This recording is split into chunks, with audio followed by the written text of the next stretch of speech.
Hello, explorers. Tonight our pages flip to Bakwas, a ghost who tries to trick the Kwakwakawakwa Native Americans into becoming ghosts themselves. If you enjoyed tonight, we hope you might also be pleased tomorrow night with our previous work on the Skinwalker. Remember that these stories are fiction and are only based on historical folklore. Feel free to comment what you might already know about tonight's topic and how you learned it. We're very glad to have you here. On to our Native American folklore story. The hunter follows the rhythm of the tide as it breathes against the coast. Each step presses into wet sand, the prints filling quickly with salt water that creeps back in, leaving behind glistening threads of seaweed and crushed shells.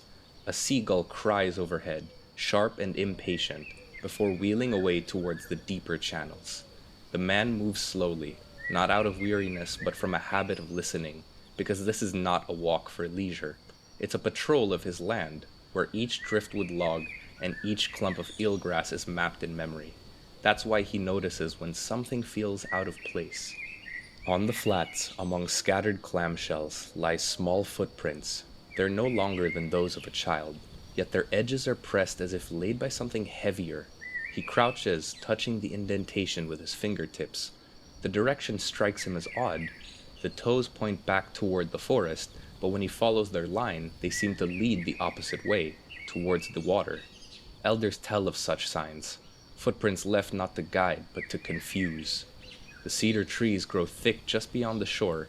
Their trunks rise dark and straight, bark flaking in fibrous strips. He presses his palm against one, feeling its dry ridges. People say cedar carries memories. When you burn it in smoke, it cleans the spirit. You wear it as bark, and it wards off trickery. He keeps a twist of cedar tucked in his belt. The scent clings faintly to his fingers as he walks deeper. Crows gather high in the canopy, quiet for once, heads tilted to follow him. He knows that when birds fall silent, it's either the stillness of waiting prey or the stillness of something that doesn't belong. He pushes forward, shoes damp from the tide, until the sand gives way to moss. The ground softens, but here too impressions mark the surface. More of the same small feet, too heavy for their size. He kneels again, and the prints overlap, as if something stood for long moments deciding whether to step into the open, and then ran circles. One heel mark presses unusually deep, as though weighted by an initial step and then hesitation. The hunter breathes in through his nose, and the air smells faintly sour. He recalls the words of an elder long past. This is the sign of Bakwas, chief of the ghosts. It waits at the edge of cedar groves and shores, carrying a bent house and a dish of food. It offers what looks like salmon or berries, but these are only shadows of meals. Whoever eats them will cross into its household, living but not among the living. That thought settles uneasily on him now, though no dish appears and no crooked house, only the tracks. He shifts his gaze towards the waterline. Driftwood lies in tangled heaps, each branch is bleached white. A sea otter's head rises briefly, sleek fur catching light before it slips under again. These are signs of ordinary and familiar life in the distance, but the trees near him feel heavy and oppressive. The hunter steadies himself with memory of daily work. He thinks about how he has to cut fish, mend nets, and listen for the dogs barking in camp. It's the ordinary that keeps balance against this. That's why his people pay such close attention to details. He follows the line of tracks a little farther into the cedar stand. They weave between roots, scatter across a patch of mushrooms, and vanish near a hollow trunk. He leans closer, hearing nothing but the faint drip of water inside. Still, he marks the tree in his mind. Elders once taught him that hollow places can act like doors. The footprints stay at the front of his mind as he walks into the deeper edge of the cedar grove, where the trees stand so close together that almost no light filters through. The air cools abruptly, the kind of coolness that doesn't match the season, as though he stepped into another area of the world. Ferns grow tall, brushing at his knees, and the ground is littered with fallen needles that silence his steps. It's here in this dim corridor that his eyes catch on something. Set between two broad trunks squats a small house. It's no larger than a child's play shelter, built from cedar planks weathered gray and leaning. Its doorway gapes open, though nothing moves inside, and the roofline sags downwards, one side lower than the other. The hunter knows from old stories that this is exactly what was described as the House of Bakwas. Elders say it looks upright and inviting to the spirit, but to human eyes it always leans or twists. He doesn't move closer, though curiosity tugs at him. He keeps to the shadows, listening. For a long moment, all he hears is the dripping of water from high branches. Then, faintly, a sound rises, a laugh. It's not the hearty laugh of people at a fire, but thin and dry, almost sarcastic. It carries through the grove in a way that feels wrong, arriving from no clear direction. The hunter steadies his breathing. The laugh continues for only a few seconds, and then fades, leaving the forest too quiet. He rubs the cedar strip at his belt again, the fibers rough against his skin but comforting, and he reminds himself not to answer the laugh with any noise or any question. From the edge of his vision, movement stirs. A raven hops along a branch overhead, tilting its head to peer down at him. Its eyes shine black as obsidian. Ravens follow Bakwas, so the teachings say, drawn by scraps of spirit food that only they dare eat. The hunter watches carefully, for ravens here are not just birds, they're a sign of warning. The crooked house remains still, its shadow stretching strangely across the forest floor. He knows the details carefully, the way the planks fit together too neatly for something that looks so abandoned. The absence of moss or lichen where time should have settled in, and the air around it that feels sharper, as though the scent of the cedar wood has soured. He does not doubt the presence anymore. He turns slowly, careful not to fix his gaze too long on the crooked house, for elders say attention itself can be an invitation. As he steps back towards the beach path, the faint laugh comes once more, trailing between the trees. It follows him even as he moves farther away, until the noise of the surf begins to mask it. Only then does the forest sound alive again. The crows are now calling, and the drip of water is steady, with the rustle of small animals as an overlay. When he reaches the open shore, he pauses to look behind. From here the trees appear unbroken, no house visible among them. It's as if it never existed. The tide has also shifted, drawing long streaks of foam along the sand, and the day remains gray, horizon veiled by thin mist. His own breath comes as soft clouds in the cool air. He continues to walk along the tide line, keeping the crooked house in memory. The wet sand cools his feet through thin shoes, and the steady wash of water anchors him back into the world of the living. He knows the space he has just stepped into was not of it. Ahead, smoke from his village rises faintly against the horizon, and he can see the tiny outline of the houses. He quickens his pace with the promise of warmth and human voices he cares for, knowing that the elders must hear what he has seen. The hunter walks on, gulls lifting in scattered bursts around him, carrying news of the sea. But behind him, somewhere in the shaded grove, the crooked house waits still with its open doorway. He reaches the village before dusk, tide low and cook-fire smoke pulling thin lines into the sky. Dogs are trotting about, then stop when they read his posture. The dogs of this village are attentive. They can feel his tension, and they drop their ears low and their hackles begin to rise. And when they see he doesn't carry fish or driftwood, they know what he has done. He has seen a threat and he's coming to report it. Some of them even follow him as he walks. People see him too, and they see his stance and read it all the same. One begins calling for the elders. He speaks simply when he stops in front of them.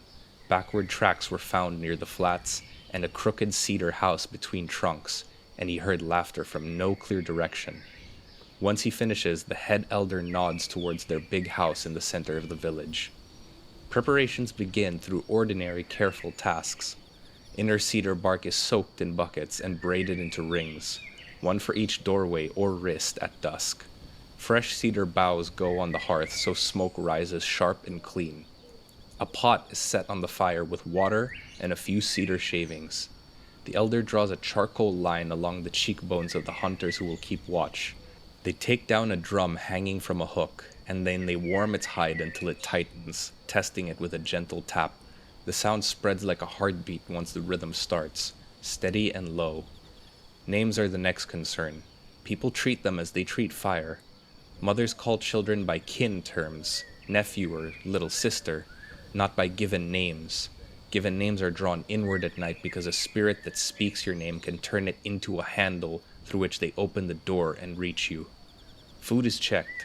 No dishes are left outside or on thresholds after dark. Bowls are collected and stacked near the hearth under woven mats. Even a scrap where mist can touch it feels like an invitation. Dogs are also tied closer to the houses, no longer at the clearing's edge. A rope line is strung between two posts with cedar boughs beneath. If the dogs bristle and point towards the forest, watchers know where to look. If they whine without pointing, watchers bring them inside. Sometimes a spirit tries to make a voice out of a dog's throat. The head elder asks where he stood when he heard the laughter. He clears a patch of dust and draws cedar trunks, the angle of the house, and the hollow tree. People lean in, committing the shapes to memory. A younger hunter repeats the map on a plank for the second shift. Every curve of trail matters when the forest can turn. House posts are brushed with ash. It leaves only a faint gray, but everyone smells it. A dry and clean scent, and it grounds them. A few families turn outer garments inside out before dark.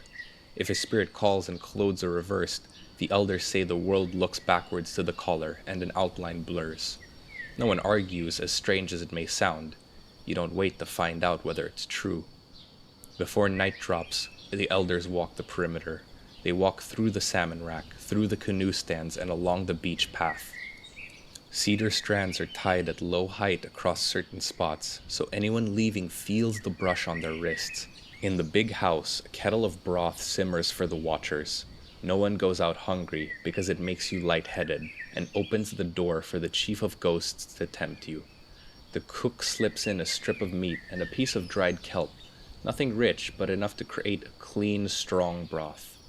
Nearby sit cedar rings and a small bowl of oil for noses and temples, to sharpen the sense of what is near and what is far. Questions stay plain. Did anyone hear footsteps when the tide turned? Did any child bring home shells that were not theirs? Did anyone dream of being called from the trees? These are notes, and the elders prefer a stack of small notes to one warning too late. Two families report laughter they first thought was cousins by the creek. The hunter marks those doorways with extra ash. As darkness thickens, the fire in each home is banked, neither dying nor leaping. A steady coal bed gives low light that does not throw faces onto walls. Shadows kept small don't make patterns that read wrong. At last the head elder sets the night's rule in one breath. Keep to pairs on the routes, never walk alone again. Don't chase a single sound into the trees. If anything calls you by name, raise your wooden rattle and return to the nearest fire, shaking it as you walk, to drown out the noise. If a dish is found outside, leave it where it lies. If a shape that looks like a house appears where none stood yesterday, mark the ground in your mind and walk away, then report. The hunter feels the room settle. The people are not frightened, they're aligned. Each task becomes a line in a larger net, and everyone holds one part of it. When the hunter steps outside again, night has come, soft and smelling of salt.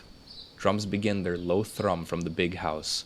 2 notes and then a pause, and then it repeats, like a paddle dipping in and lifting water. Cedar smoke moves through the clearing, drifting towards the beach. Somewhere a dog gives one bark, then lies down. He breathes in, and the taste of charcoal rides on the air. He takes his place on the first route with another watcher. They pause at the boundary, touch the cedar line with their fingers, and start their slow walk. Behind them the village holds steady. Lamps dim, coals and dying fires red, but banked, and the cedar smells strong. The next morning breaks under a thin sheet of gray sky. Salt air drifts over the beach, and the drumbeat from the night fades into the quiet tasks of a dawn. The hunter wakes stiff from his patrol, but unease sharpens him quickly. He goes out early along a path where the footprints once pressed, searching for signs washed over by tide or hidden under needles. The first sign comes quickly. A cluster of prints are now in the damp soil, and they're smaller than his palm, pointing both away and towards the sea. They don't scatter like a child's careless steps.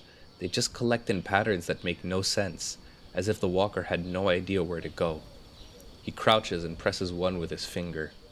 Above him, 3 ravens perch on a tilted branch, watching him. Their calls are low and oddly timed, not like their usual caws. They watch him with still eyes, hopping closer along the branch, each waiting for the other to move. He remembers what he thought yesterday and shakes his head, knowing he should leave them be. When he turns back towards the tide, something rests on the driftwood. A shell dish, large enough to cradle with 2 hands, lies carefully placed. Inside sit berries, red and plump, and a strip of dried fish. The sight tempts him with ordinary hunger. He hasn't eaten breakfast after all, and after a night of steady patrols, even scraps would taste welcome. But the smell falters. It's not the sea salt tang of fish, nor the sweetness of berries, but his nose fills with that musty, sour odor again. And he knows what this is. This is one of Bakwas' first offerings. The food looks full of life, but carries none, only the shadow of it. If he eats it, he would be doomed to follow the chief of ghosts back into its house. He breathes slowly and forces his gaze away. He doesn't touch it. He marks the place with a broken stick driven into the sand, a sign for others not to linger. Later, back in the village, the elders gather around the hunter as he calls them to describe the dish. Their faces harden. One elder places cedar boughs in the fire until the room fills with thick protective smoke. Another elder recalls how long ago a man once tasted a single berry left on driftwood. His breath soured at once, his voice thinned and went quiet, and by the next season he was gone, walking into the trees without a sound. People found his footprints circling a hollow trunk, but never him. The villagers repeat the caution to the children. No matter how hungry, no matter how sweet it looks, food found alone on the beach is not safe. It belongs to the spirit world. Better to fast than to taste once and never eat again. That evening, when the patrols shift again, the hunter walks past the driftwood where the dish had rested. The shell is gone now. There are no traces of berries or fish remaining, and no mark in the sand to even prove it was ever there or taken away. The broken stick he set stands alone, sharp against the tide-washed shore. Ravens wheel overhead, silent now, their wings beating against the dark sky. The hunter tightens the cedar ring at his wrist and listens to the air. The forest remains heavy with presence, as though watching to see who might falter. He returns to the village knowing that the line between the material and spirit world is thin. The night comes again with cedar smoke thick in every house. The people keep fires steady, drums low and dishes covered. Children are warned again, as they will be every night. And when the hunter lies down to rest, the memory of the shelled dish lingers in his mind. The next day at dusk, fog settles, pulling a gray wall across the tide line. The village shrinks to rough shapes, just banked fires and low roofs. The dogs are curled under posts, lying down but with their eyes open and shifting around. Beyond the last house, sea and forest merge into pale blankness. The hunter and his watch partner today take the first route, brushing the cedar line at the boundary again. They walk slow and steady. The drum in the big house keeps a simple pattern, the same 2 notes and pause. When Bakwas tries to tempt people, the way to fight it is to keep a rhythm and make sure not to change it. Watchers count steps by the rhythm so no one drifts.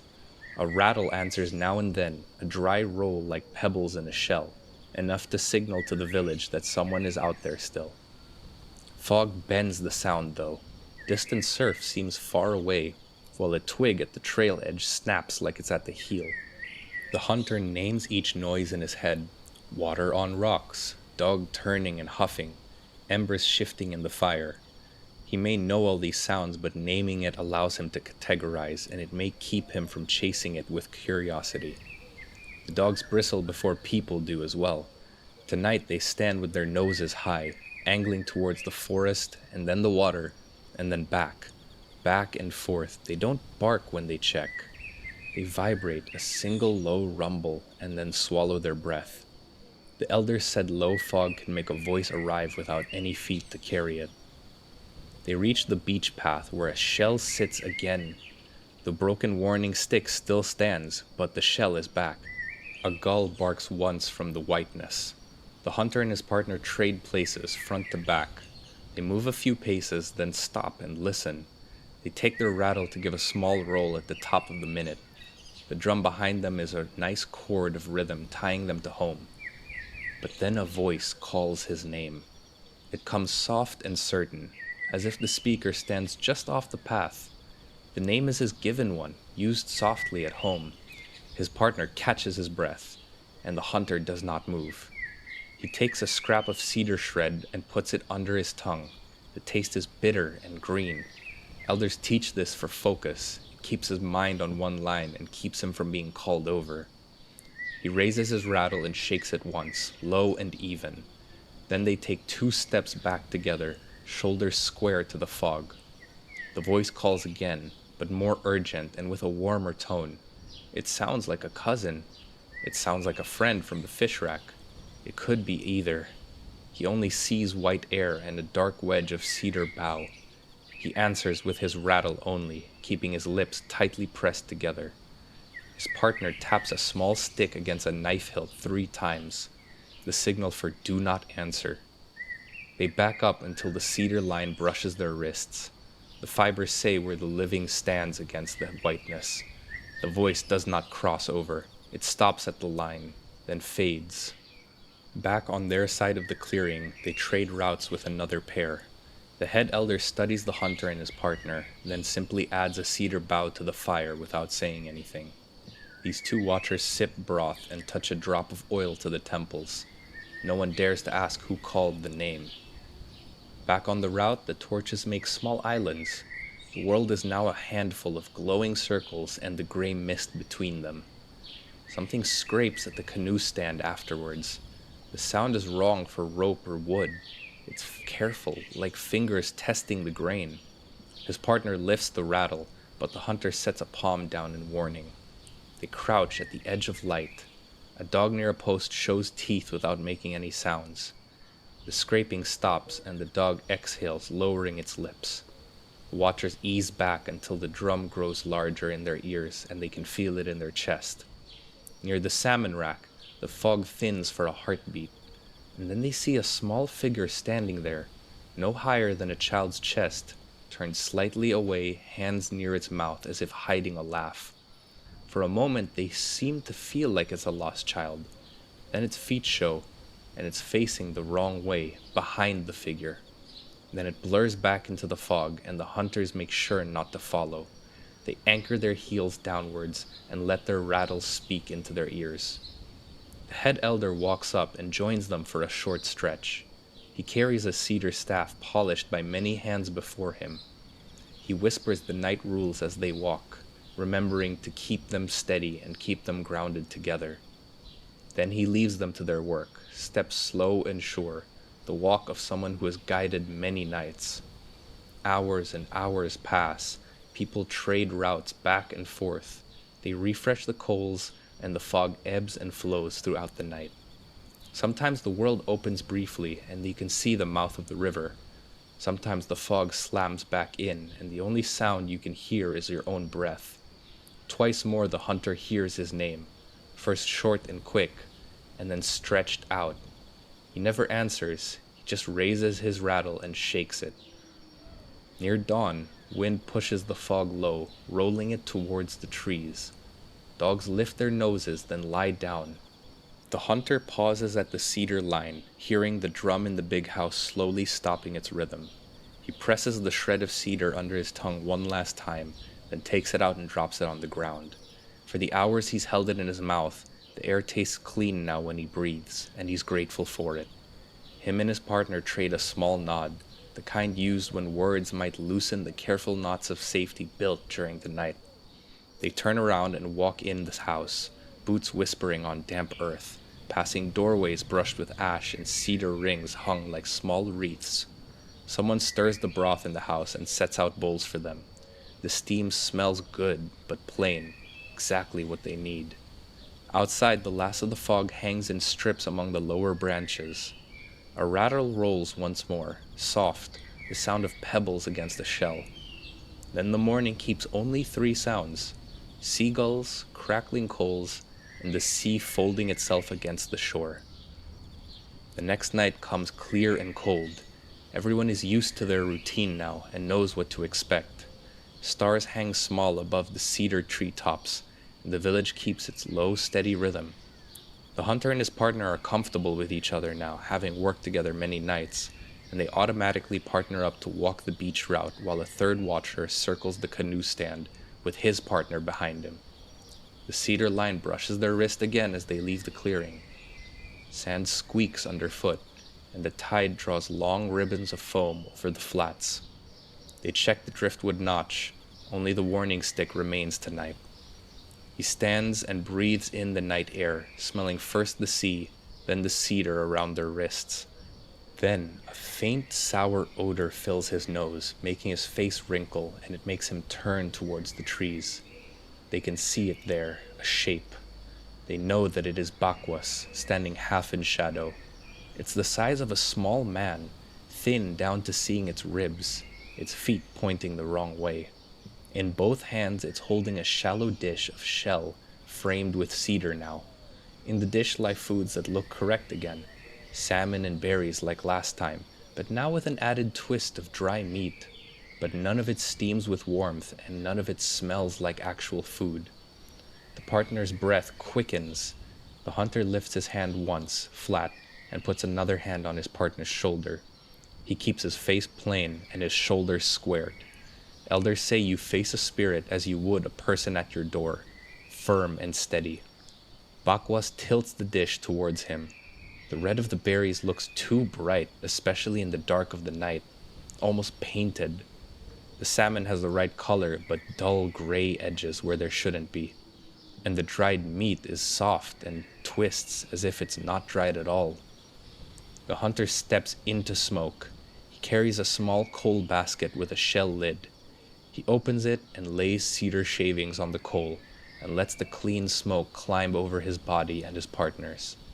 Then he sets 2 flat stones on the sand and with a hooked stick places hot stones from the coal basket on top so they click and sing. He builds a counter meal in plain sight. Over the coals he puts a fresh strip of fish and it blisters. A handful of today's berries go beside it, skins intact and shining. He drips a little clean water to raise some steam, and it answers with a real smell, the fat of the salmon melting and the berries releasing their sugars. Bakwas offers its dish out even further. The hunter does not look more than needed. He keeps his eyes at the spirit's chin and shoulder, reading where its intent will come from. He does not lock eyes to not be drawn in, and he does not look at the food to not be tempted.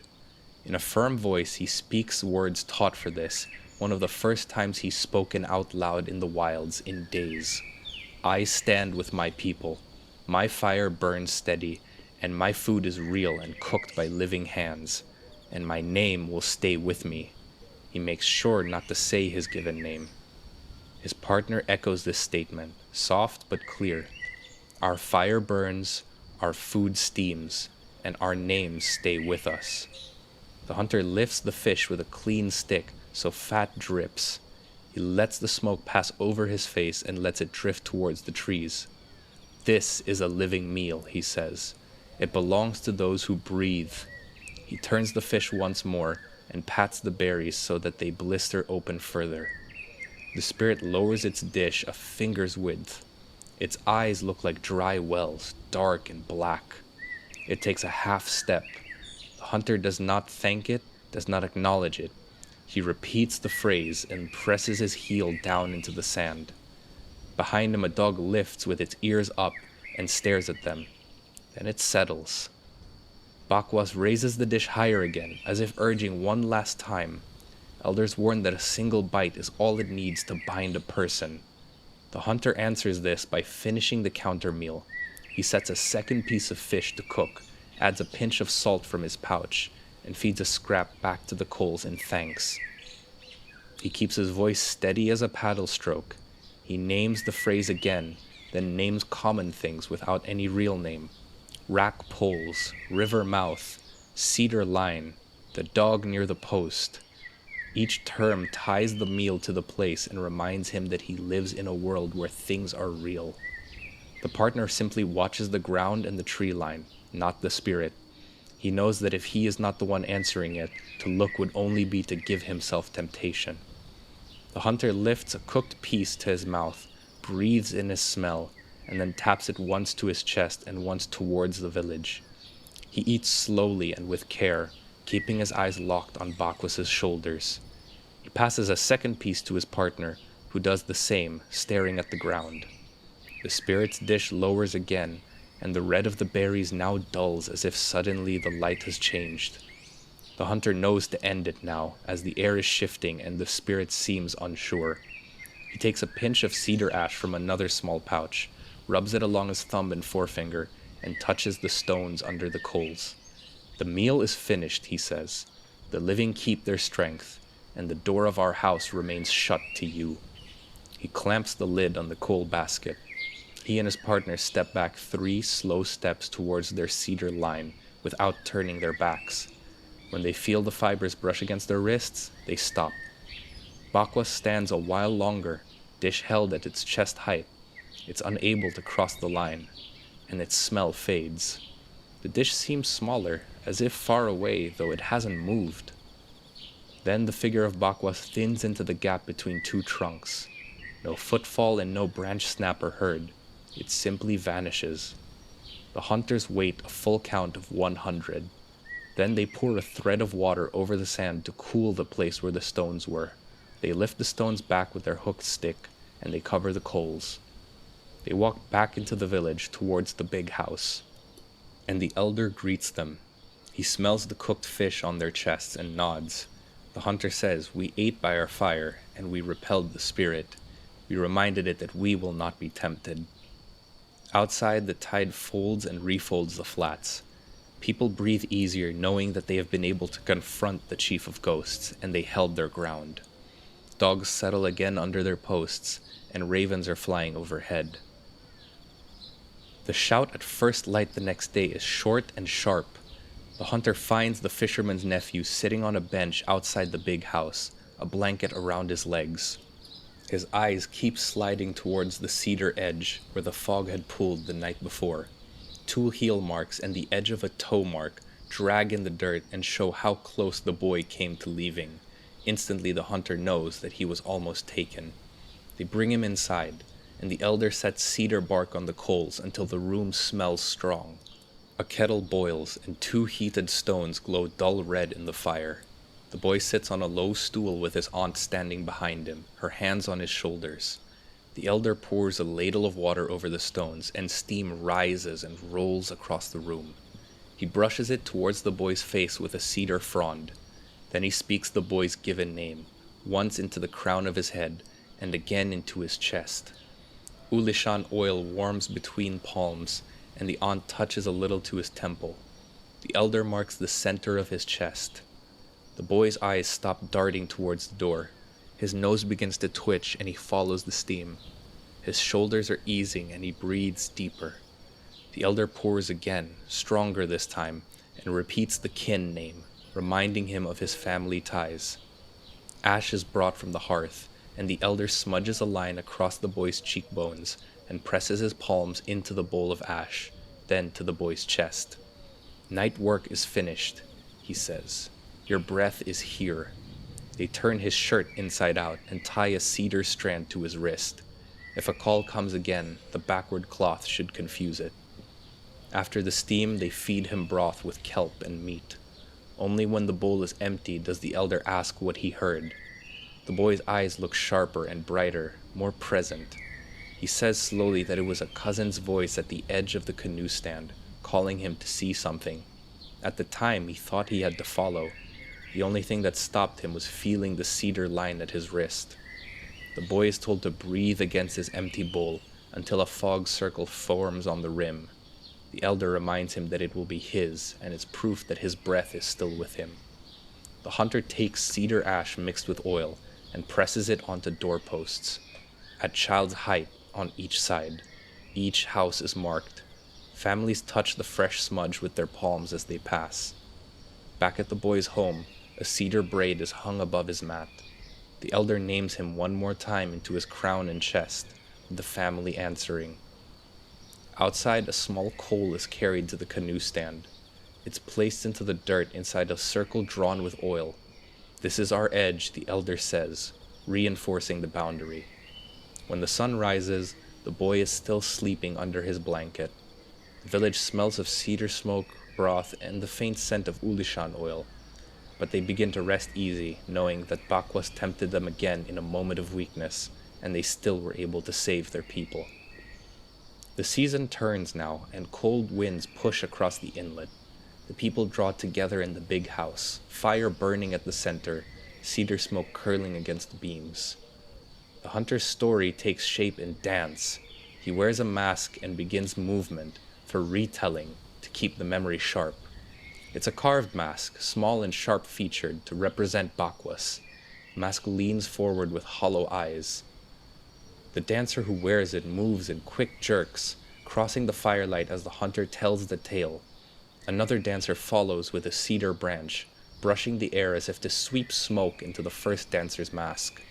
The drum keeps a steady rhythm for them, and each beat pulls the onlookers deeper into the scene they already know. The elder chants simple words to explain it, facts turned into lines so that even children can remember. Bakwas carries food that doesn't feed. Bakwas speaks names that pull away. Bakwas builds houses that lean. The children mouth the words as they hear them, learning the lines as firmly as they learn chores. When the dancer with the cedar branch steps back, another takes his place holding a small coal basket. The first one wearing the Bakwas mask continues, but dances slightly weaker. The new one acts out the hunter's role, refusing the spirit's dish, cooking real fish on hot stones. The smell of cedar and fish fills the house for a moment. At the height of the dance, the Bakwas dancer bends low and offers its false dish. The hunter's part lifts cooked fish instead, touches it to chest and fire, and eats under the mask. The drummers strike harder and rattles join now, and the Bakwas mask retreats into the dark corner where it is laid face down. The lesson is complete. Bakwas comes close and offers his tempting evils, but the people will stand with their fire and food and will not bend. With the dance over, everyone climbs up and leaves the big house. The hunter returns to his regular work. He patrols the shore, mends canoes, checks salmon racks, but the cedar strand still hangs at his belt, and his wooden rattle always rests near his sleeping mat. These tools are not discarded because Bakwas has stepped back. They know that he can return at any time. When winter comes, it brings longer nights. The fog returns sometimes, thick and heavy, but the people are ready now. Fires are banked on these nights, they keep their dogs closer, and cedar smoke hangs again thick in the air. Sometimes a call from the trees still comes, a dish still appears on driftwood, and every once in a while someone will spot in the edges of the forest a crooked house outline. But now the village holds the memory of how they answered, and it thickens itself into armor. At dawn, the hunter walks again along the tide line. Foam curls along the sand, ravens pick at the shells to see if there's any scraps to eat. The cedar forest waits beyond. He studies each track of the animals and each shadow carefully and calm. Nothing unusual shows itself this morning, but still he keeps his cedar close.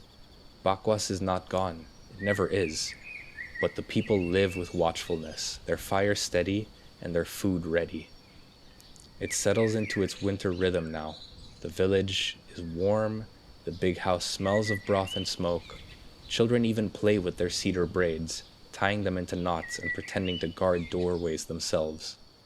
The hunter stands at the edge of the beach, the line where sea meets land, and listens to the air. There's no laughter today, only seagulls and the slow pull of the tide. The story of Bakwas carries more than fear of a spirit. It's a reminder of the choices people make each day. For the people of the coast, memory is the strongest tool. Dances with masks and songs make sure that each person carry the same clear rules in them. For those outside the culture, listening to this story means being able to learn how closely belief and survival are kept together. What might sound like a tale of spirits is also a guide to caution and thoughtful discipline. The winter season in the Kwakwaka'wakwa villages always begins with a hush. The wind moves through the cedar planks of the longhouses, carrying the smell of salt and smoke. The river slows, the salmon are gone, and what remains is the deep stillness that turns every sound into a lesson. For the young men of the village, this is not a season for leisure. It is a time when elders begin to shape their minds and test their restraint.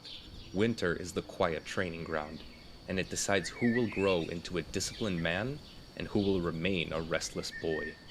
At the center of this story is one young man, still thin and long-limbed, standing outside his family longhouse before dawn. He has been told to wait until the sky begins to turn from black to gray, to say nothing and move little.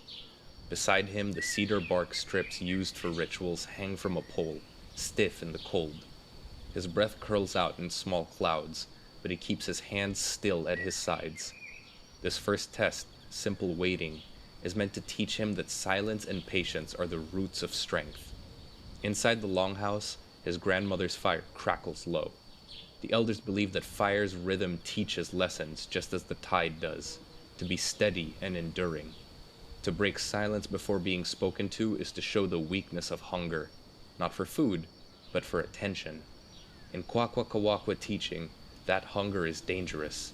It leads to boasting and recklessness, all traits that pull a person away from harmony with others. When the elder finally speaks, the young man bows slightly and listens.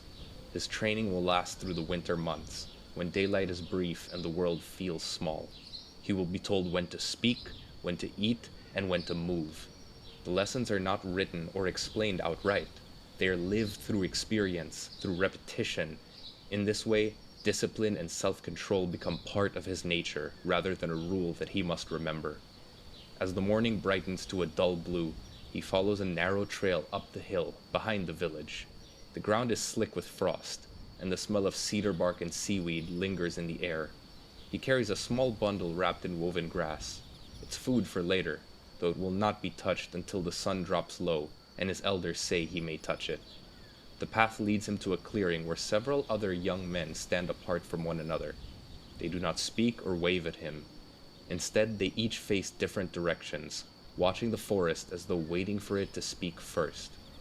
Every day, the elders assign them small, quiet trials. One day it might be to stay awake through the night, listening for the sounds of owls without moving. Another day it might be to carve a piece of driftwood into a smooth paddle, using only patience and a dull blade.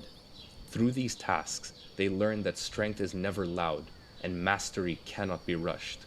The smallest tremor in the hand while carving, or the faintest sign of restlessness during stillness is noticed. The elders will see everything. The young man's stomach growls already, but he remembers the rules. Hunger is not an enemy. Hunger teaches how much the body controls the mind.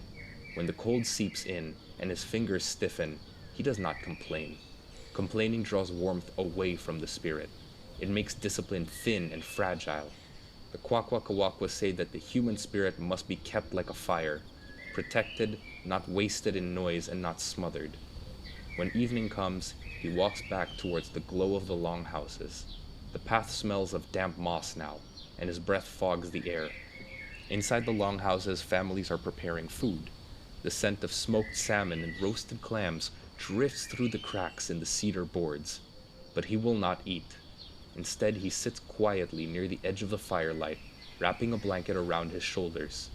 His mother silently places a small carved figure beside him, a guardian that represents self-restraint, shaped like a bird whose wings are folded tightly against its sides. It's a reminder that even a creature made for flight must know when to be still. He watches the older men seated near the fire. Their faces are calm and their movements are measured. None of them rush to speak, and when they share their words, it's slow and deliberate. The young man begins to notice that this calmness holds more weight than strength in the arms or sharpness in the eyes. To be truly respected, one must not chase recognition, but earn it by being steady and reliable. Discipline is not a performance. It's a quiet consistency that everyone feels. Outside, the night grows heavy with mist. He steps out again. hearing the rhythmic beat of a log drum echoing from another longhouse where a ritual is beginning. It's not for him to join yet. His duty is to remain apart and watch. Each drumbeat seems to test his resolve. The sound is warm and welcoming, a reminder of joy and community, yet restraint requires that he listen without stepping forward. Learning to stay still when pleasure calls is one of the earliest and hardest lessons. When the fire starts burning low, the young man lies on a mat near the doorway, not yet allowed to sleep deeply.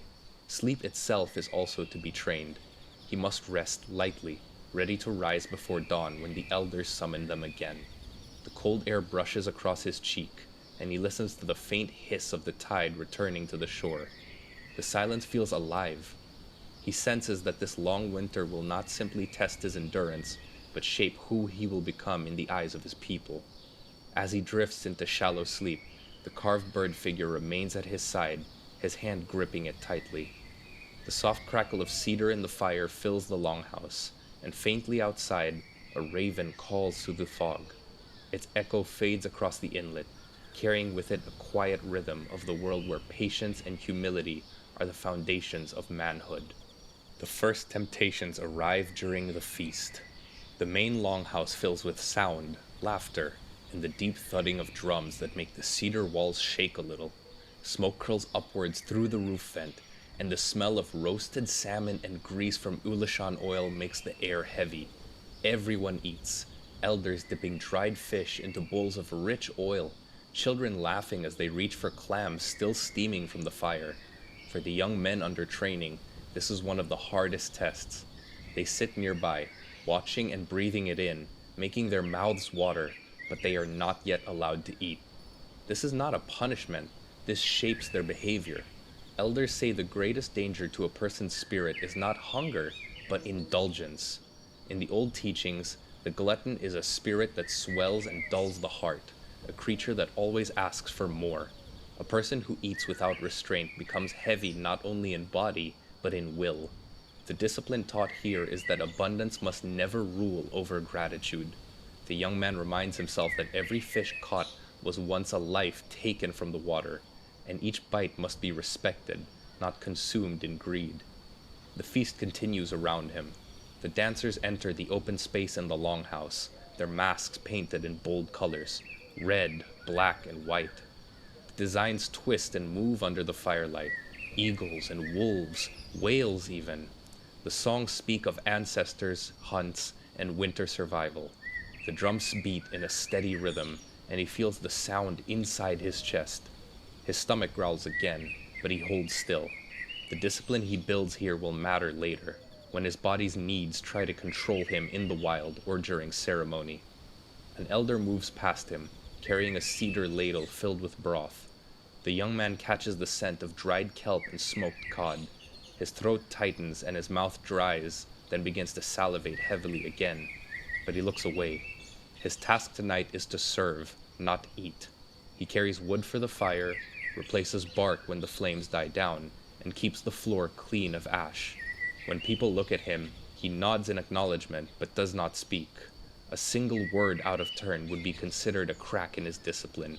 His restraint is both physical and social, holding back his hunger and his impulse. When the feast ends, he helps wash the dishes in cold water near the entrance. The liquid burns his fingers with chill, but he keeps working. His stomach aches, yet his focus stays on the task. The Kwakwakawakwa believe that restraint sharpens awareness. A person who eats little sees more clearly. They say that the eyes of the fasting man can see the truth of things hidden to others. How a person's spirit sits in their shoulders. How a bird's flight predicts the next day of weather. How the current in the river speaks of its salmon and whether they run. The next morning, before the sun fully rises, the elder calls them to gather outside the longhouse. The air is cold and clean. The young man's legs are weak, but he stands straight and forces his knees to lock. They are each given a small portion of dried seaweed and one piece of smoked fish, no more than a few bites. The elder tells them that this is not a meal, it is simply a reminder. Food, he says, is not to fill your body, it is to honor your body. The young man chews slowly, feeling the salt sting his tongue almost. He realizes how quickly gratitude fades when food is plentiful, and how deep it runs when every bite matters. Later that day, the women prepare another great meal for a community gathering. He helps carve a long wooden plank for serving the fish. The other young men whisper about how much they miss the taste of oil or sweet berries, but he stays silent. He looks at their faces and sees the impatience in their eyes. The elders walk by and notice everything. The smallest flicker of restlessness is like a spark in dry bark. It tells them who is still wrestling with temptation. As the evening returns, drums sound again, but softer this time. The young men are invited to stand before the elders, watching how food is distributed. The first servings always go to the highest ranking guests, then to the elders, then to the children, and lastly to everyone else. This order is a physical reminder of respect. To eat early or to take more than one's share is to insult the entire line of ancestors who kept the community alive through hardship. The young man's hunger is sharp now, but he stands without moving. He watches the older men again, taking them as a source of strength.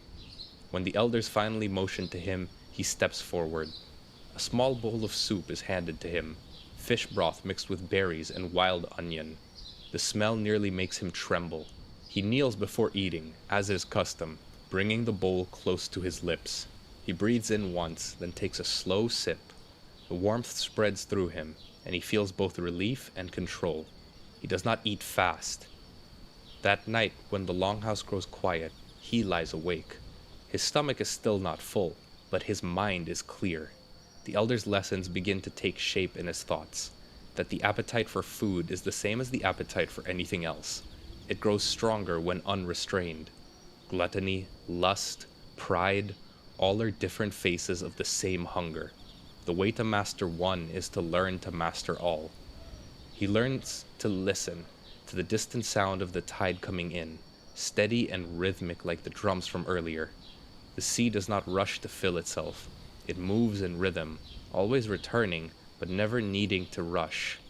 He understands then why the elders say discipline is not denial, but harmony. It is a way of moving with the rhythm of life rather than against it. As the fire dies down to red embers, he rolls over, the faint salt of the broth still on his lips. The scent of cedar smoke lingers, mixing with the sea breeze that slips through the wall gaps.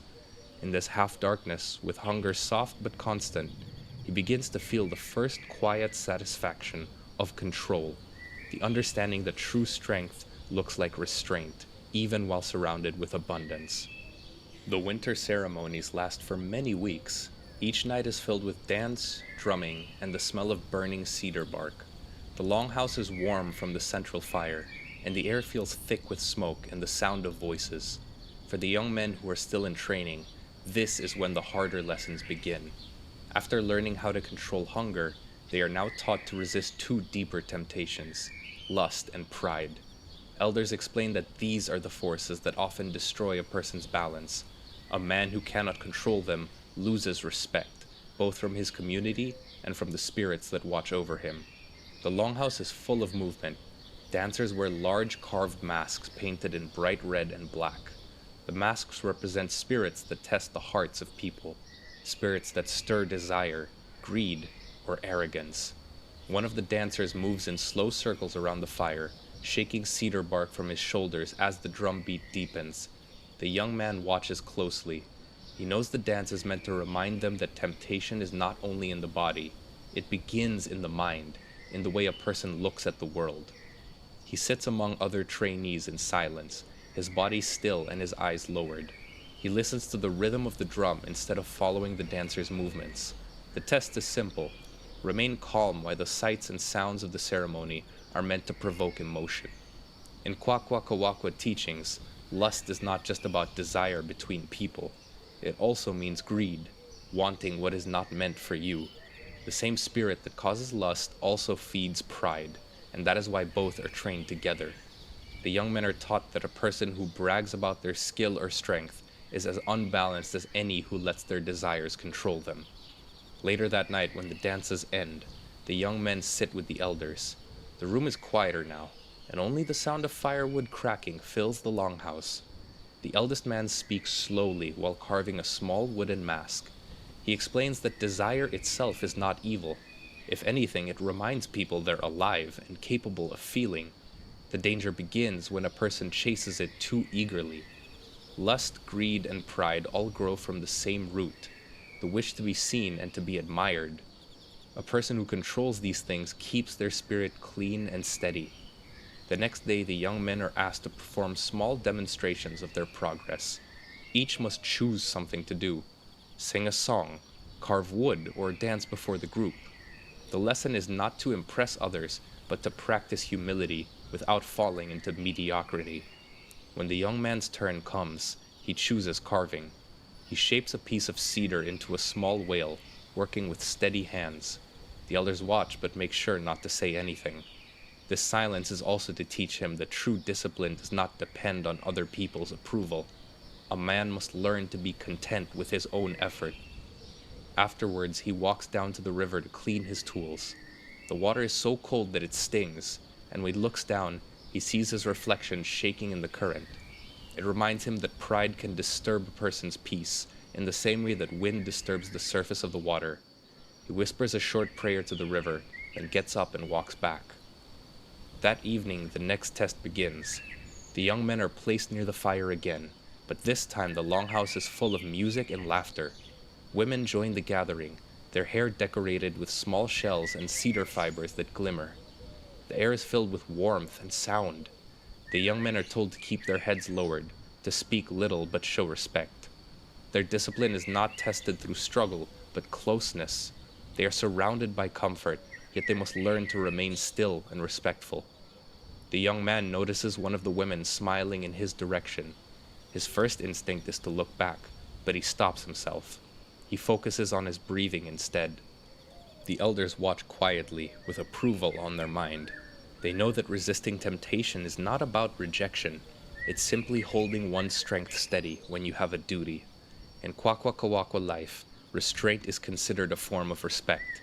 It shows that a person is disciplined enough to avoid selfishness in their thoughts. The following day, the young men are instructed to remain silent for 2 full days. They are allowed to work, eat, and move about, but not to speak. The purpose of this test is to quiet their pride. When people speak too much, they often speak of themselves. Silence removes the chance to boast. It forces the mind to listen before acting. The young man finds this part difficult. He wants to share his thoughts with the others, to make small jokes or comment on the weather. But each time the urge rises, he remembers that silence is a big part of the lesson. The elders say that when a person learns to control their words, they also learn to control their actions. The 2 days pass and the silence ends. The elders ask each young man what he has learned. This young man says that holding back words is harder than holding back hunger. The elder smiles and replies that this is how strength grows. When a person is exposed to their own weakness, their own personal challenge, and they learn to think before they speak. In the following nights, the young man begins to notice changes in himself. He no longer counts how many times he resists a temptation. Instead, discipline begins to feel natural. The thing that once seemed like tests now feels like everyday life. He moves slower and reacts less quickly. He starts to understand that discipline is not about saying no. It's about knowing when to act and when to stay still. Outside the longhouse, the snow continues to fall. The young man steps into the cold night and looks at the inlet. The moonlight reflects on the calm water, and he stands there quietly, feeling the cold on his skin.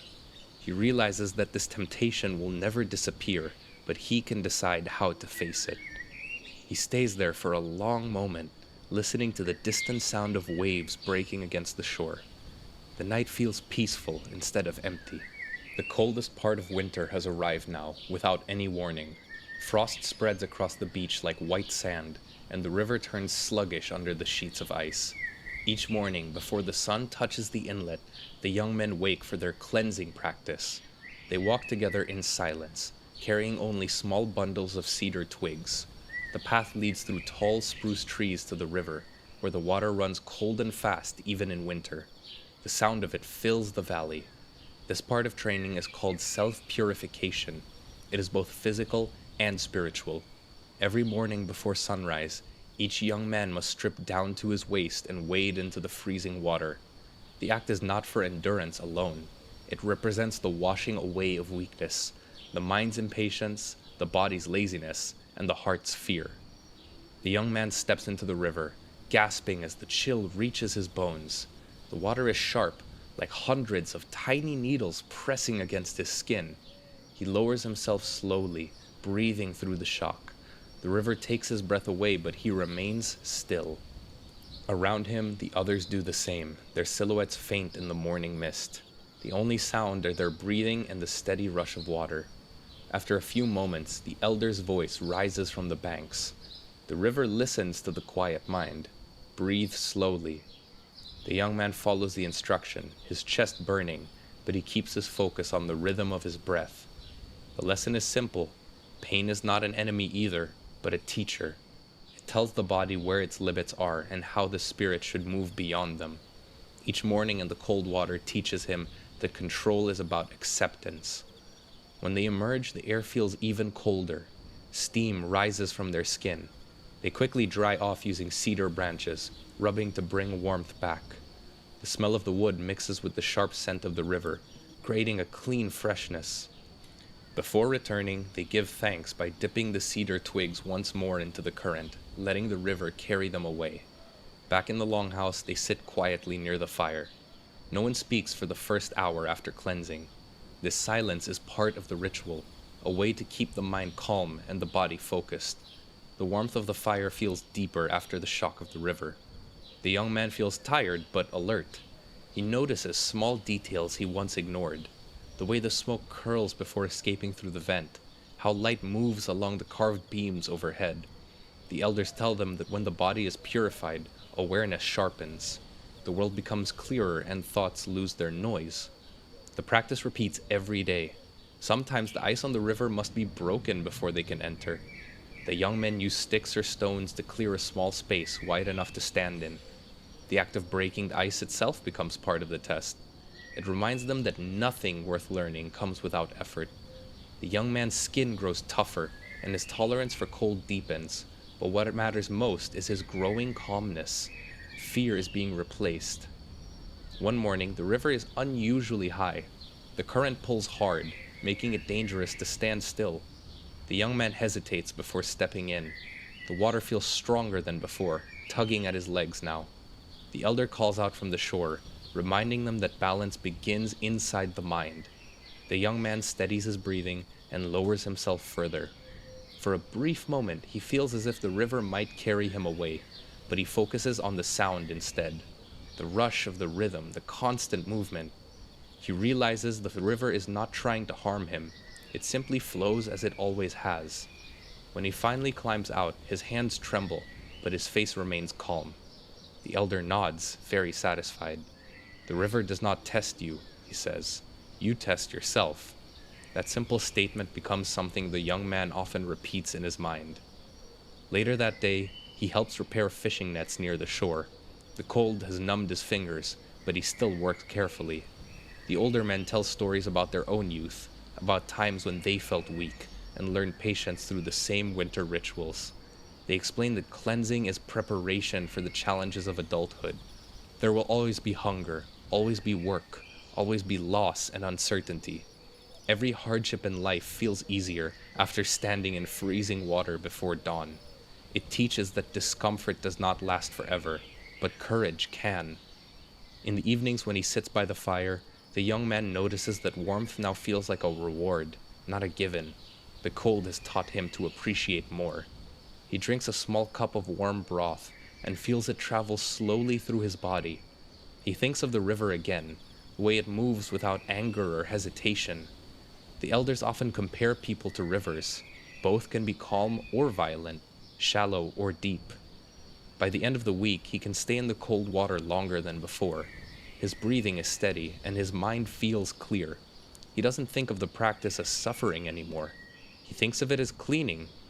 Every morning removes something unnecessary from him: fear, impatience, or pride. The moon grows full after many nights, and the frost on the rooftops glitters in the night. The longhouse smells of cedar and drying fish. When the young man wakes before dawn for the next cleansing, he no longer hesitates before sitting up. The sound of the river greets him like an old friend. He steps into the icy water and just closes his eyes. The shock fades quickly now. When he walks back through the forest after he's done, the first birds begin to call. The ground crackles under his feet, and his breath leaves white clouds in the air. The elder walks behind him in silence. The cold morning light is filtering through the trees, and his presence is reassuring. In that quiet walk home, the young man feels both small and strong. He understands why the Kwakwaka'wakwa teach cleansing, to teach the heart that peace is earned through effort and endurance. When the moon begins to shrink again, the young man's training shifts to a quieter, lonelier phase. The elders tell him he must now spend several nights alone in the forest. It is meant to test his courage against what lives in his own mind, the feelings, the thoughts, the fears. They say the spirits often speak to those who are alone, and only those who are calm and clear can listen properly. He leaves the longhouse before sunset. The air is crisp and smells of sea salt. The elders give him only a small blanket, a knife, and a few pieces of dried salmon. They tell him to find a place near running water and to return only when he feels truly at peace with the forest. The young man nods and walks past the last row of cedar houses. Behind him, the steady sound of the village fades until only the wind and his footsteps remain in his ear. He follows a narrow trail through the trees. The forest grows darker with every step, but the path feels familiar. The ground is soft with needles and damp leaves, and the trunks of the trees rise tall and close together. When he reaches a small clearing beside a stream, he decides to stop. The stream's surface shines faintly in the dim light, and the sound of water moving over rocks fills the quiet in a pleasant way. As night falls, he builds a small fire using the dry cedar bark and decides it's here that he will stay. The light flickers across the trunks, and his breath makes small clouds in the air. He eats a little dried fish and then sits cross-legged near the flames. The forest around him hums with faint sounds. Owls calling, branches shifting in the wind, the splash of something small in the stream. It's not fear that keeps him awake, but alertness. He feels as though the forest is watching him, waiting to see if he belongs there. The elders warned him that spirits sometimes come to test those who train alone. They do not appear as monsters, but whispers, tricks of the light. They can make a person believe they are being followed, or that something is moving just beyond sight. The young man remembers the elders' advice. When you hear them, do not answer. When you see them, do not chase. Keep your thoughts quiet, and these things will leave you. As the fire burns lower, he begins to hear faint sounds between the trees, like soft voices, almost like laughter. His chest tightens, and his first instinct is to look around, but he stops himself. He knows this is the test. He closes his eyes and listens instead to the stream. The steady rush of water fills his ears until the voices fade. When he opens his eyes again, the forest feels still once more. He adds more wood to the fire and breathes slowly until his heart quiets down. They are taught that fear is a shadow on the spirit. It is not able to be destroyed, but can be understood. The elders teach that courage comes when a person can sit with fear and let it pass through without letting it control them. This is what the young man practices now. Each sound in the dark becomes a small test, the snap of a twig, the distant call of a wolf, the whisper of wind through the branches. Each time he resists the urge to react, he feels his spirit grow steadier. By the second night, he has stopped feeling afraid of the dark. Instead, he simply notices the details of the forest, the soft crackling of frost forming on the ground, the smell of wet cedar rising when the air warms slightly. He starts to feel connected to everything around him, as if the forest is breathing with him. That night, a light rain falls. The fire sputters and dies, leaving him in complete darkness. He wraps the blanket around his shoulders and sits still. The forest feels vast and full of movement, but he doesn't panic, just listens. Somewhere above him, an owl calls 3 times. The sound echoes through the trees. In their stories, the owl is a messenger spirit that warns but also teaches. It reminds people that knowledge often comes during silence. When dawn comes, the forest is coated in silver mist. The young man's fingers are stiff with cold, but he still feels calm. He walks down to the stream and washes his face. The water stings, but it also cleanses. The light is soft, and thin layers of ice are floating along the edges of the current. The forest no longer feels like something outside of him. He feels like an extension of it, and that the silence has become peaceful. He spends one more night there. This time, the sounds do not unsettle him at all. When something moves beyond the trees, he simply watches. When shadows flicker, he lets them pass. His heart stays steady now, and his breath is still slow. The fear that once made his hands shake now feels distant, almost small. By the time he returns to the village, 4 mornings have passed. The elders are waiting near the longhouse. They ask no questions, they only need to look at his face. They can tell he has changed. His eyes are calm and his shoulders are relaxed. He bows his head slightly as a sign of respect. The eldest man places a hand on his shoulder and says, "You have listened to the forest. That means you have begun to be able to hear yourself." That night, as he sits by the communal fire, the young man realizes how different noise feels after silence. The laughter, the talking, and the crackling wood all sound clearer, like separate layers of one voice. He feels grateful to be home. After returning from his days in the forest, the young man is not yet allowed to rest. His next stage of discipline begins, and it focuses on steady work. The elders say that labor reveals who still carries pride and who has learned patience. Each morning begins early, before the first light touches the inlet. The tasks are simple, but endless. The elders tell them to chop wood for the longhouses, to clean tools, mend fishing nets, carry water, carve new paddles. None of this work is glamorous. It's the kind that never earns praise because it simply must be done every day. The elders explain that these duties are how a person proves their steadiness. A proud man wants to be noticed. A disciplined one simply does what needs to be done. The young man learns quickly that the hardest part is not the work itself, but the repetition. The same nets are repaired again and again, even when they look fine. The same piles of firewood are restacked so they dry evenly. Every mistake is corrected patiently, and when his arms ache or his hands blister, he is told not to complain. The elders remind him that a person who complains has forgotten gratitude. Work is a gift, not a punishment. Throughout the day, he listens to the older men talk while they carve. Their voices are low and steady, filled with humor that is quiet. He realizes that they are connected to each other and to the generations before them and after them through their work. They tell stories about their youth. One man recalls cutting too fast while shaping a canoe plank and ruining it after a week of effort. The young man understands that mistakes made in haste are worse than mistakes made in ignorance. When the tide goes out, he joins a group to collect shellfish along the shore. The rocks are cold and slippery underfoot. The air smells of seaweed and the gulls are crying above. They work silently, moving with rhythm. Each man reaches down, fills his small basket, but never taking more than what can be used. The elders explain that greed during harvest is a spiritual imbalance. The ocean is generous, but it is also angry and cruel to those who don't respect its limits. The young man remembers this lesson every time he reaches for another clam. He leaves a few untouched, even when his basket doesn't look totally full. In the evenings, the work continues by lamplight. Cedar chips cover the ground as they carve masks and tools. The air is warm and they smell nothing but fresh wood. The young man watches how the elders handle their knives, never forcing the blade or rushing.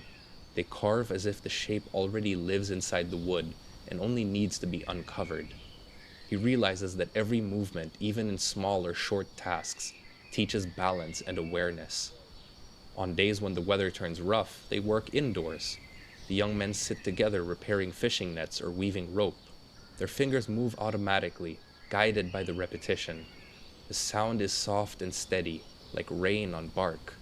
The elders walk among them, correcting small mistakes, adjusting knots, or explaining how each part of the net carries weight differently. Being told you are wrong is not shameful, the young man learns. Simply refusing to learn is. Once, near sunset, the young man drops his knife by accident. It clatters across the floor, and for a moment he feels embarrassment rise in his chest. He expects laughter or scolding, but the elders beside him simply nod and say, "Pick it up slowly." That calm response teaches him more than any lecture. Discipline is quiet even when mistakes happen. Emotion and frustration are just waves. They pass if you wait. Days blend together like threads in a woven mat. The work never stops, and he begins to feel that the rhythm of his labor matches the rhythm of the world around him. The tide comes and goes, the fire burns and fades, people wake and work and then rest. The predictability is bringing him peace now. He starts to enjoy the sound of his own tools, the chop of the axe, the scrape of his knife, the hiss of the fire when a wet log is added. What once felt like tedious routine now feels like harmony. At the end of one long day, the young men are told to prepare the next morning's tasks without being asked. The elders watch quietly to see who remembers what to do. This young man organizes the tools, sweeps the floor, and arranges the firewood. The older men notice and give him silent approval. Later that week, a storm arrives. Rain falls for days, and the rivers swell.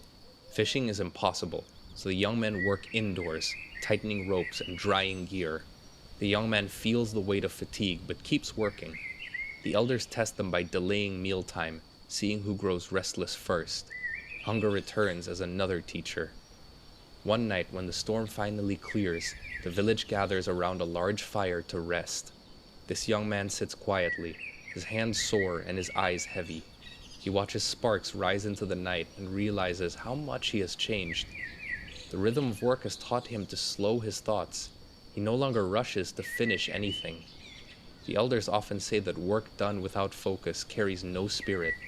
As he looks at the nets and tools made during the long weeks, he understands that every item carries a story, the patience and discipline of the one who made it or rebuilt it.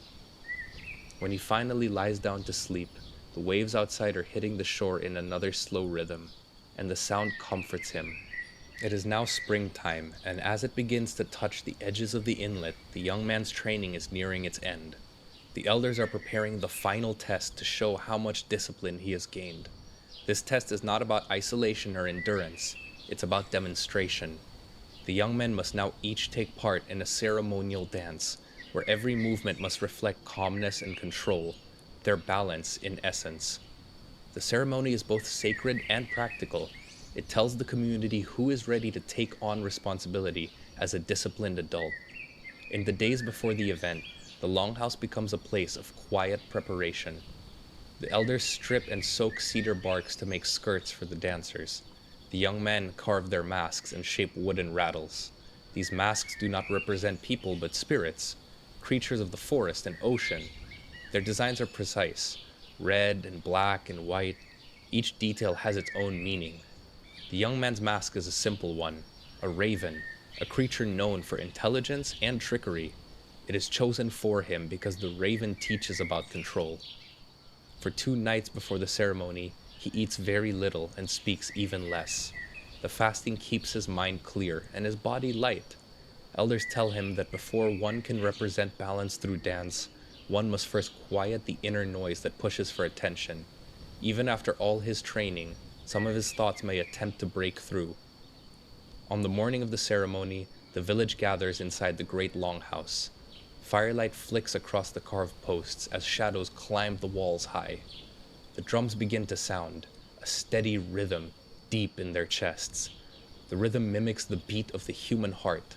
It's the same rhythm the young men have trained to hear in their silence, their hunger, their cold mornings. The young man steps forward, wearing the raven mask and a cedar bark skirt. His movements must show what months of discipline have taught him. He moves slowly at first. His feet gently guide across the packed earth floor. His arms extend like wings, rising and falling in rhythm with the drums. Every motion feels deliberate. When the music speeds up, he does not rush, he simply tempos up with it. When it slows, he follows calmly. The elders watch closely because they are not judging beauty or power, but his steadiness in rhythm. The young man must show that his mind stays centered no matter what changes around him. As he dances, the mask grows warm against his skin. He feels sweat on his forehead, but his breathing stays even. The drum beat doesn't vibrate through his chest now only, but through the floor. Around him, other dancers join in, one as a wolf, one as an eagle, another as a killer whale, all moving in patterns that represent harmony between the natural and spiritual worlds. When his part ends, the young man kneels and removes his mask. He holds it in both hands, his head bowed. The elders begin to sing an old song about the first ancestors who learned control through hardship. The sound is deep and calm, carried by the rhythm of clapping and the steady beat of the drum. Afterwards, the elders speak to the gathered people. They explain that every trial was not meant to break the young men, but to refine them.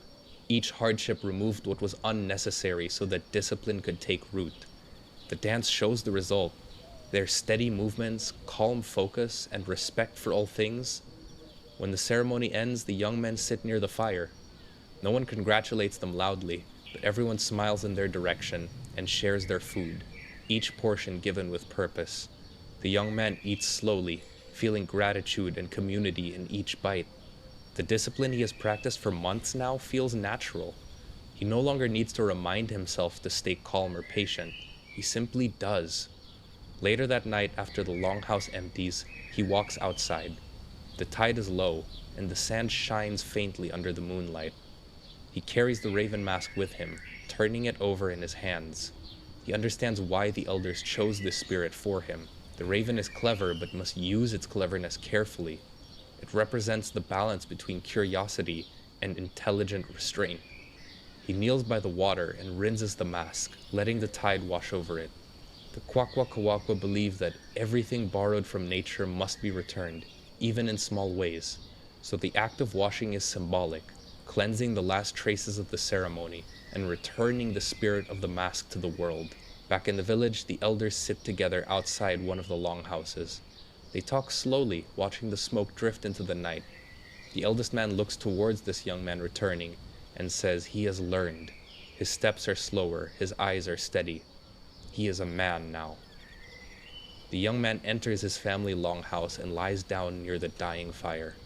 The sound of waves reaches him faintly through the walls. He absorbs the warmth of the fire slowly, and he drifts towards sleep knowing that the hardest part of his training is over. Outside, the drums from other houses continues faintly, echoing through the cold air. The rhythm is slow and constant, like a heartbeat. The young man's training has ended now, with the last traces of winter melted away. The river runs stronger now, free of ice. The mornings are brighter, and smoke from the longhouses rises straight into the sky. The elders gather all the trained youth in front of the village to perform one final act. Not a ceremony, but a quiet sharing of responsibility. This is the moment when they are no longer boys. They are expected to live the discipline they have learned and teach it by example. The young man stands among them, his shoulders broad and posture calm. He no longer fidgets or glances around for approval. One elder approaches and places a small carved pendant in his hand. It is made from bone and shaped like a salmon, a symbol of persistence and renewal. The elder tells him that the salmon's strength lies in its endurance and its ability to run with the current. In the following weeks, life returns to its ordinary rhythm. The village becomes busy again with fishing, trading, and preparing food. The young man works beside the older men now, his actions as measured and consistent as theirs. When others speak quickly or argue, he stays silent until he has thought through his words. When food is served, he waits for the elders to take their share before reaching. The young man begins helping to teach the younger boys now how to work the nets and carve wood. He notices how quickly they tire, how they rush to finish their work, and how frustration rises when things do not go their way. Just as he has learned, he does not scold them, but instead shows them how to slow down and breathe through their tasks. The younger ones listen, some impatiently, but they notice how steady his hands remain even after hours of work, and just how much work he's able to finish. The example speaks louder than his words. Each evening he walks down to the river. The sound of running water brings back memories of the cold mornings he once dreaded. Now he steps into the stream without hesitation. The chill feels natural, almost welcoming. He uses the time to reflect on his day and to remind himself that this training never truly ends. Discipline untrained will rust, just like anything. During one of the village feasts, He notices how different his feelings are from the year before. The food is plentiful and the music's loud, but the hunger that once tested him no longer pulls at his thoughts.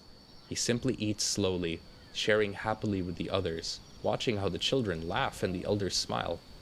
That night, he sits outside his family longhouse, listening to the ocean.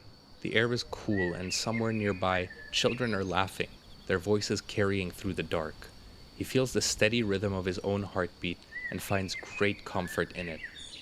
As the fire beside him fades to glowing coals, he realizes the tests truly were about learning how to remain calm and steady in every part of his life so that his community could rely on him. He throws a small handful of cedar bark into the fire when he stands up. The smoke rises straight up before spreading into the night sky. This gesture is his final offering of thanks to the elders who taught him, to the spirits that watched, and to the discipline that now sits within him and keeps him balanced. Each step of this journey, from resisting hunger to enduring cold water to staying calm in a dark forest, teaches that true strength is made of control, patience, and gratitude.